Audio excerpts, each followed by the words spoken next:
কেমনে আল্লাহকে ভুলে যাও বাপ? চেহারার দিকে তাকায় দেখছুনি? বেনামাজি হওয়ার কারণে চেহারার হালাত দেখছুনি বাপ? ভালো করে দেখো চেহারা কেমন হয়েছে, সেজদাবিহীন চেহারা কেমন হয়, অপবিত্র শরীর, পেশাব পায়খানা ঢিলা কুলুক নাই, পানি ব্যবহার করার খরচ করার ফিকির নাই, চেহারার হালাত দেখো বাপ। কত পাউডার তো ডেলি ডলো, কাম হয় না, চেহারা অসুন্দর, কালো, চেহারা পাষাণ, চেহারা পাষাণ। ইমানওয়ালার চেহারা সুন্দর হয়, সেজদাওয়ালার চেহারা সুন্দর হয়, দাড়িওয়ালার চেহারা সুন্দর হয়, গোলামিওয়ালার গোলামি বন্দিগি যে করে তার চেহারা সুন্দর হয়, চেহারা সুন্দর। পর্দানশীল মার জীবন দামি হয়। রাবেয়া বসরি নিজেকে পর্দায় রাখছে, আল্লাহ তাআলা তারে গোটা পৃথিবীতে পরিচয় করাই দিছে।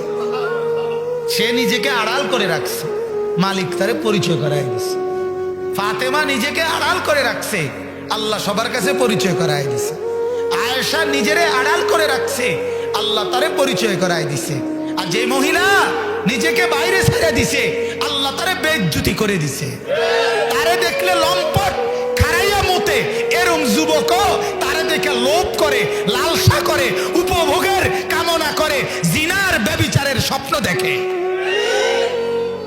ভালো কল্পনা করে না। বেপর্দা নারীরে দেখা কেউ কয় না যে আল্লাহ এবুড়িরে জান্নাত দিয়ে, আল্লাহ এবুড়িরে জুতা দিয়ে ফিরতেন, এটা কয় জুতা দিয়ে ফিরতেন, এবুড়িরে পারলে হেবড়া নিজেও জুতা দিয়ে ফিরত।